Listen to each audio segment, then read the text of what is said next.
say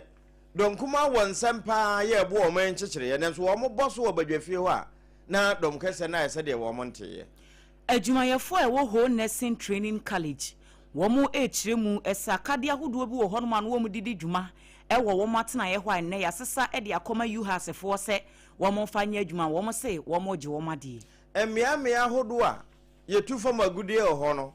wo mo ya pomode hwehwemufo wo ho se wo mo bre won dabre mpanimfo mra won sra ba mu omanfo a ete tanoso en wo mo so de atu dwa se enipa bi etu efum agudi a emfa mra kwan so wonpotem ho nam so ama ensuo kura won benom no ayedin ene adehye a wonom nso amanse west mansin no mu titru ene manso abore wonom nso kasa se amane hunu kro na wo mo na mu bi ye wi a ye de obekọ amanone Switzerland man no mu ena beto dwa se eje bi ato ama ye kasa yi enipa ensia ena ato ananom wonse do afoforo bebre no aso prepra wei ene ensem bi ya aka na no pay ye de somo se ye kase ebo a edikan wo hye yen so live e wo SOMPA TV so enti wo digi box na yade a wo benya yen e wo so medin e de AGYA ASARE anopay mini triple A mine AGYA APPIAH APAM DADAA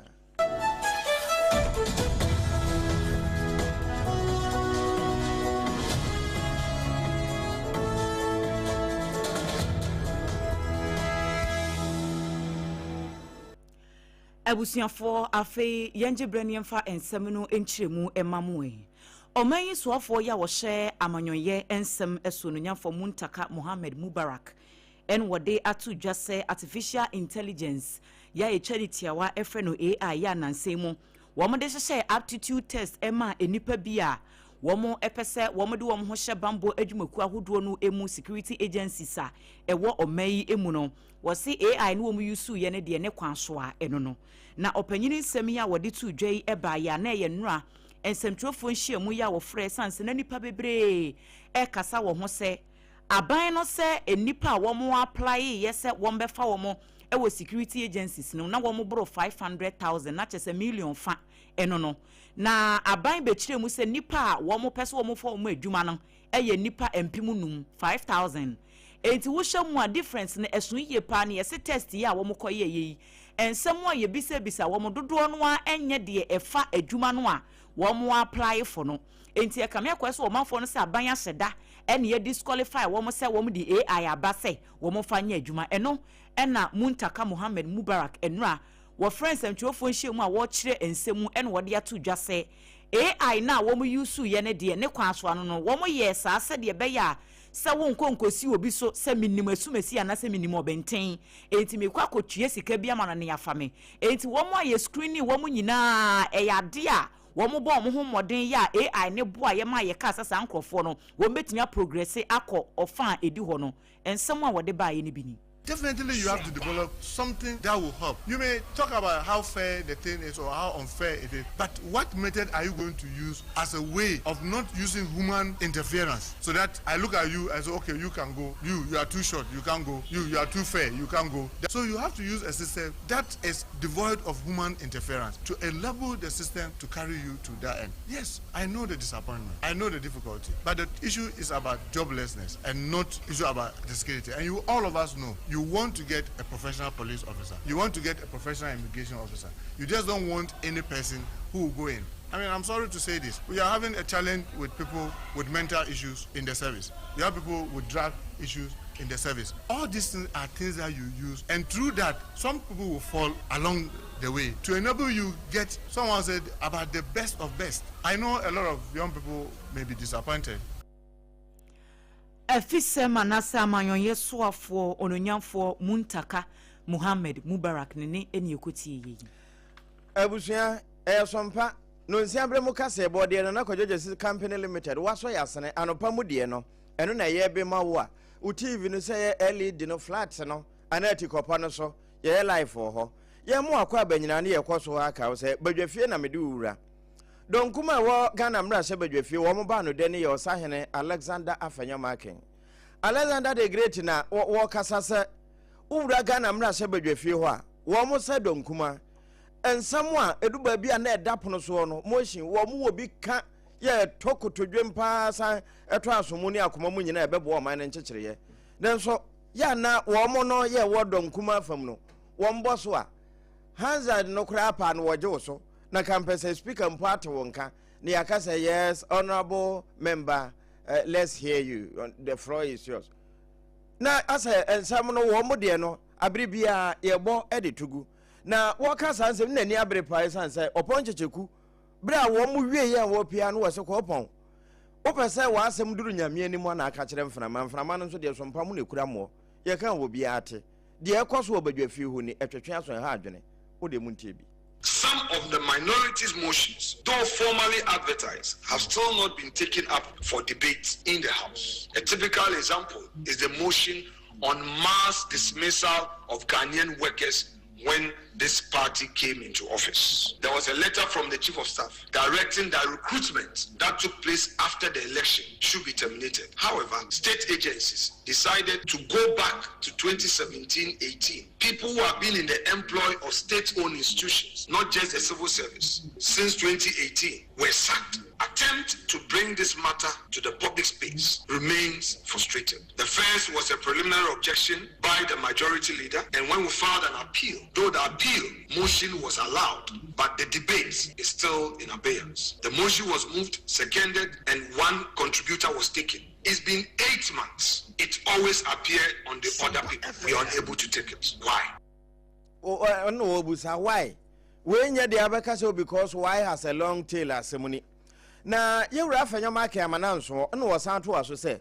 bra wo mo tegua so se no na ye ni na wo ma be the consensus wo mo di tire asetire ho de kotodwa abo animu ahwe de bebo man no no wo ma fa ho empo ebetia wo mo bra no wo ye donkese kura na wo mo amene na wo nyina echi no ebisi ECOWAS parliament jenka na esempanimfo yon komo keke wo mo ani ekwowie ye na obese wo mo asoma bi wo ho na ebi nso akwa akodi ho. Instead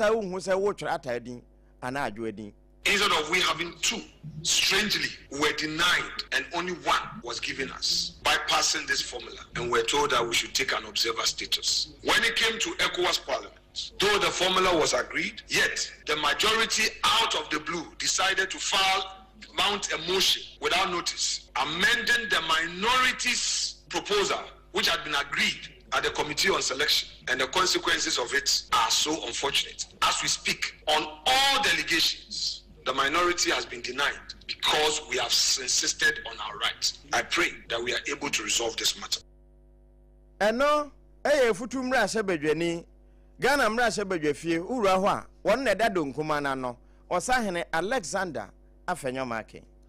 Ye toa kasebo no so ewo ensemfoforo emu. Adwumayefo ne adesuafo a wɔn gentete ɛwɔ ho nursing training college ɛna wɔn de ato dwa sɛ aban no ɛne wɔn mu di agoro bi a wɔn ani enye ho na nsɛm ntɛmu University of Health and Allied Sciences AU hasefo ansa na school no ɛbɛhyɛ ase na mpanimfoɔ ɛbɛbɔ ɛyɛ ho nursing training college fo amane sɛ UHC eye empotemu ho anewo etinka sa akwakwa ye bia ye foforo ndie nka kade ahoduo bi ti se hostel facilities ne baabia ye kyira de ene akade bia na eboa emumudwumadi etimi konkan ewo ho nursing training college ho no yenda ne akire fama UHC fo no na wo mo fendi djuma ebretia wa bi se school no ejina na so a na wo masan dane facilities no ede ama ho nursing training college fo ena womote ase dane saa facilities yi ema UHC4 emfie dunie bepem enne womapem abo aban enye nhyehyɛ saa facilities ye bedane de ama omuntie ne uba ho nursing training college wa yesi baabi adesuafo ne adekyerefo na nkasa akorate no eye den sɛ ye benya baabi a wombetimi akyerɛ womo ba begye ntete e wo nursing no emu no ye bekyerɛ wo ade no eno so akwakoye boachi bidin enti womo sesesi ade womo abre emfie du de womo yade enti mpenifo nsandane ne womo de ma UHC4 no womo mfama womo James Awudi wono na ye convener eda adwumayefo a wo ho nursing training college no ano demonstrations anansem womo ye ne womo nsem a womo de tu dwa no wono na SABC. Since 2012, some properties belonging to the Nurses Training College were given to the University of Health and Allied Sciences (UHA) temporarily as incubatory facilities for the then president. By the then president, Excellency Professor John Ivan Fifi Atama. It was agreed that these facilities would be handed back to NTC once UHA has moved to its permanent facility. However, this has not happened. These properties were originally built to support the effective functioning of the college and to provide accommodation and teaching space for staff and students. We also call on the leadership of the University of Health and Allied Sciences engage with Nurses Training College in good faith so that this long-standing matter can be resolved peacefully and amicably. Since 2012, some properties belonging to the Nurses Training College were given to the University of Health and Allied Sciences temporarily as incubatory facilities for the then president, Excellency Professor John Ivan Fifi Atama. It was agreed that these facilities would be handed back to ONTC once UHAS has moved to its permanent facility. However, this has not happened. These properties were originally built to support the effective functioning of the college and to provide accommodation and teaching space for staff and students. Ora James Awudi ena yete ne kan wono na ye convener eda adesuafo ne adwumayefo a womu edi womu dwuma e wo Ho Nursing Training College. Ene apomuden no amu ene egina na abusua health director ya wono wotua apomuden ano e wo mpotam hai na ekasai wo se wo mu wo bia yetufo magudie wo de sesi e busana na wo ahene champion se takwa dan boy ya he obeka se ha na onya mobo no kura nkyerɛw saa na abusa wo mo ewo obo ase ne na afa ene Kenya ase wo mbeka se bo ne de kwasoro pa obusa se die ntira de mbeka nkyerɛw se mine na eba ha no ama bibia abo ahuri de akosoro eno na apomuden pani a woda wo ma no wo mpotam ho yewura na saase bebo so se no kwasem ni eho asase ye pete ma saase kura no bo eda so nya bukuma na campus kiosk na ba be wie se wo pede ahan chembe ho toilet and bath ya kitchen sanshim nti wo besrada apomuden wiwe mufo a wo ne mpotam no amane ye wo mu hu eye danbo se de sitie nti mpanimfo emra won sra ban mu you have to reach area until how to reach area here say motorbike here say car here near my bitimi do akọ can motorbike because we mu ha motorbike no a number is na e so nti enu di ama ye ntimi anko to the most interiors to help them you know ya there back itimi see your kwaya ma ye ntimi enu ye botayo near my business you do ha malaria ne ho no bi ha no bi serve bi free be reba no ansa na bitimi akọ kudu how to reach areas no be a be prayer ansa na edu no nyina yihia emu a bitimi di akọ ntimi ankwa e bi ho a wayare ohu yare no but ho edu bi na akodi baby na yi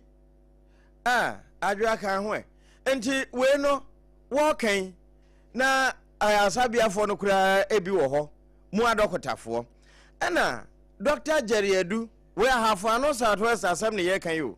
eba be chese hwe amane ne de wo mu hu bi pa na uyi se akade a wo mu de be yi apomuden papa ma your health are concern no atimi aye adwuma eno nkonko dan chen kura no de wo mu san fa mu bio eye se wo a wo kwa akogya yare hwe bo se ma ne mema no wo mu nyina eda word ba ko ene ye ma obi massage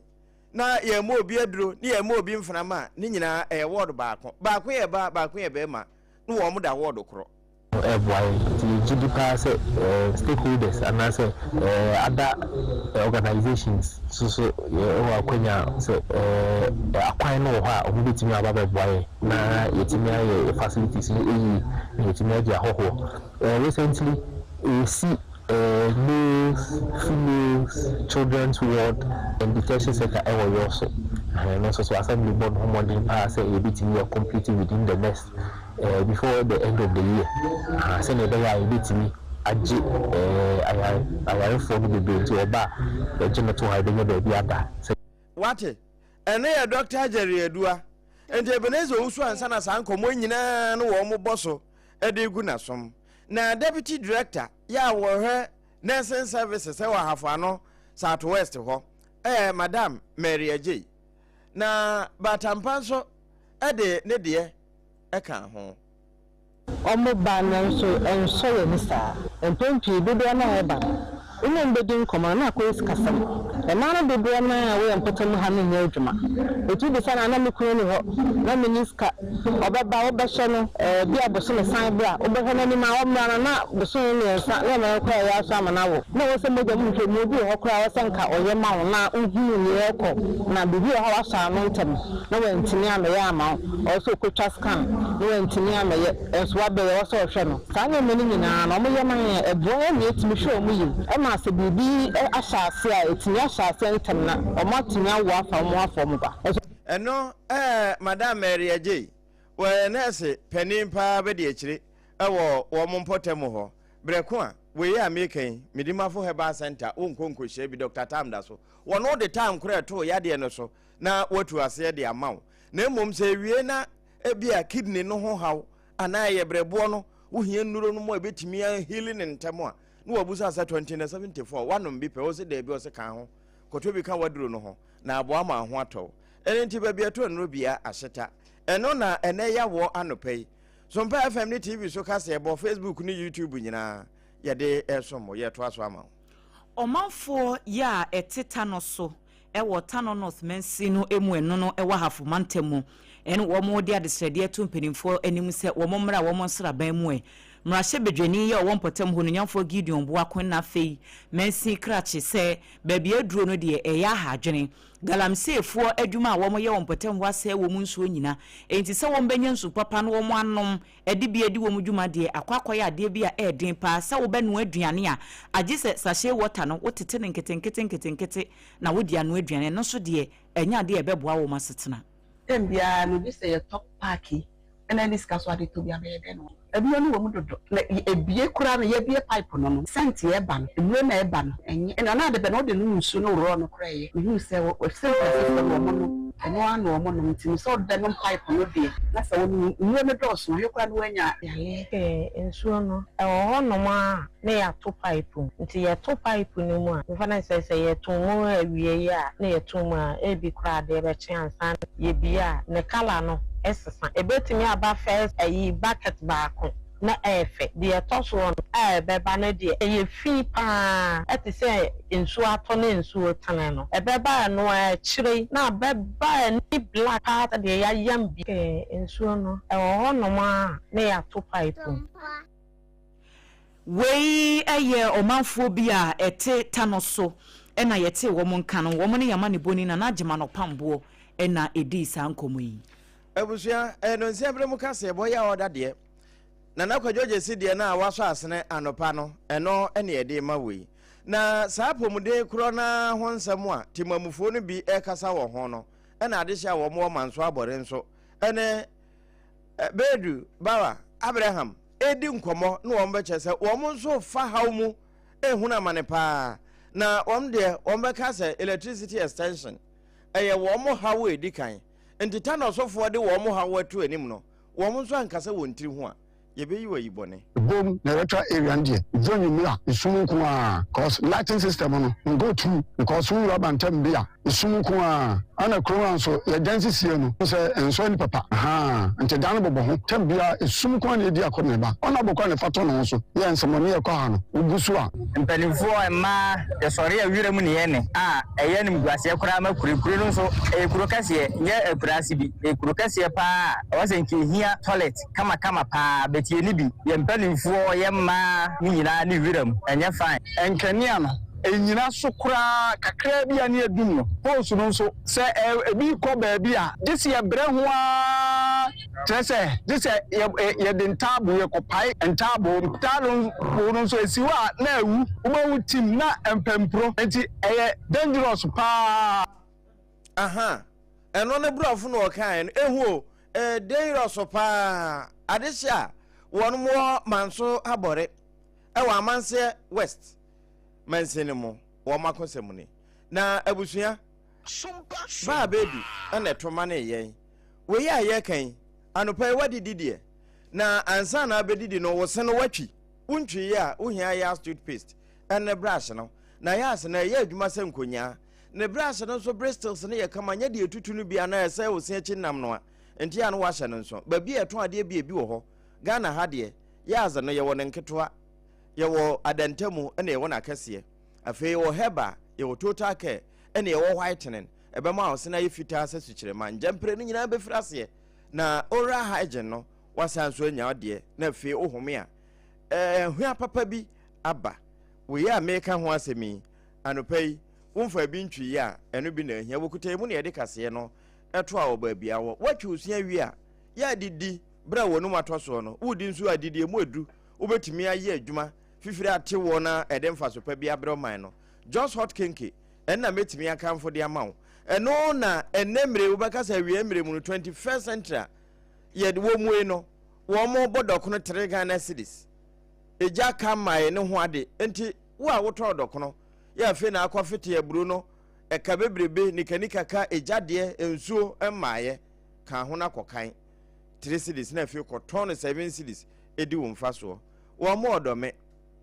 commercial bank na chipe ye de nkwansu bonten so ene no asa dokon papai anopai bokutaye mu ene edi na nakwadwogesi company limited no nsia bre mu kase no etwa wo akirichiri ene abenche wo mada amanti ye dan ye hutia waba ye nya bape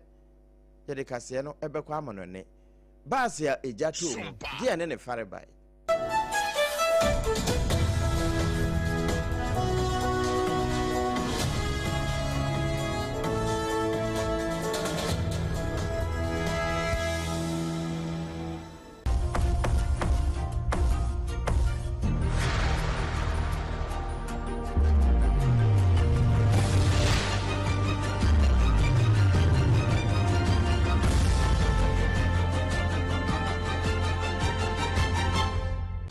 TV Emma Aketiapa.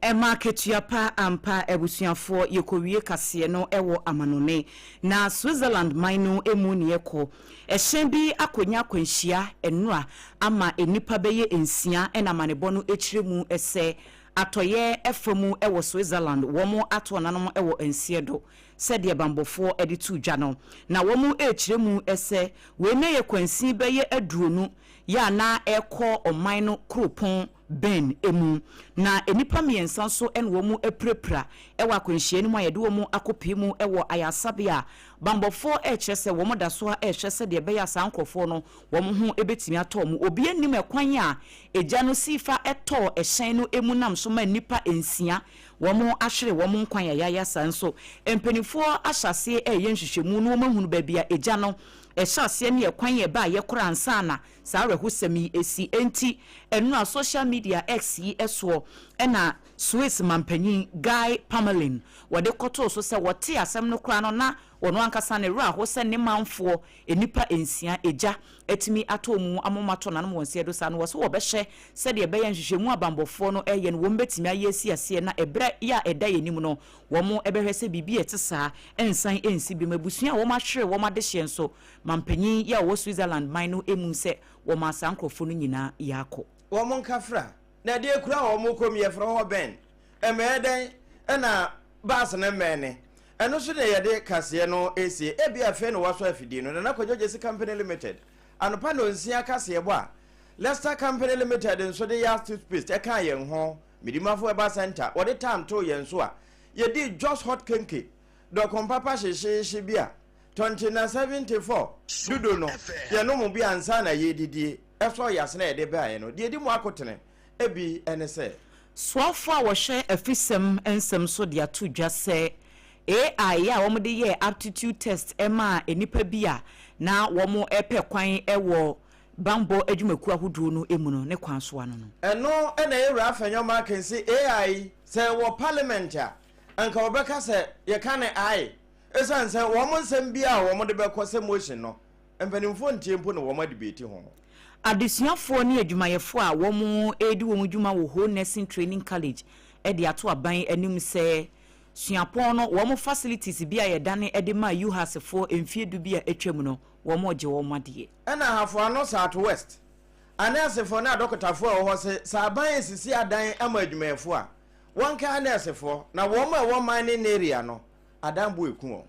sanso ne de o eko amanone Switzerland mino emu se eja ato ehyen bi mu ama enipa ensia ahwere wo mo nkwa afoforo miensa so aprapre mu odin a yede wo mo akwakopie mu ewo ayaresabia we ni afoforo bi na no pei Nana Kojo Jesse Company Limited ya wodi adansie ho ne mapa aba edwaman so no woso yasene ya yede ebro 2074 ye na no mududu akane na wo mo hye ebo ne wo maye ne sensuo no pebi ne nom emua mo apomde ho nsem entimi nkonkan Midimafo Herbal Center Dr. Time da so se yade bi etete wo se ye stroke anase infertility no fabra na so ye ewo enkranpoku asemayira na wonye ho adwuma emfama wo betwetwe wo sia no peya na eye Leicester Company Limited wo mo ya toothpaste ene ne brush ni bi ene ye kanfo ede ama Jaws Bread and Pastries wo mo na kofa Jaws Hot Kinky ya wo mu 2 no 3 Ghana cedis pe ewo wo mo akache kone kwagibie na fa som ahoho ewo program bia ya wo ye ase anopei SOMPA 106.5 FM Accra ya ye dekase boy ebre wo no efa ye branches ahodro nyina SOMPA Kumase Takrade Takwa Techiman Enkranza Doma ni nyina utibi ewo ho Kingdom 4 fa bi ewo Mankesim 106.1 so Doma 100.7 wo mo so FB anopei Facebook YouTube ye streami ye ema wa onso wunya bi ehye ye SOMPA TV na yeda so live anopei medin ede AGYA ASARE mene triple man AGYA APPIAH DADAA ye kwaba na ye de agudie mu nsem ato aso ewia Ghana Today.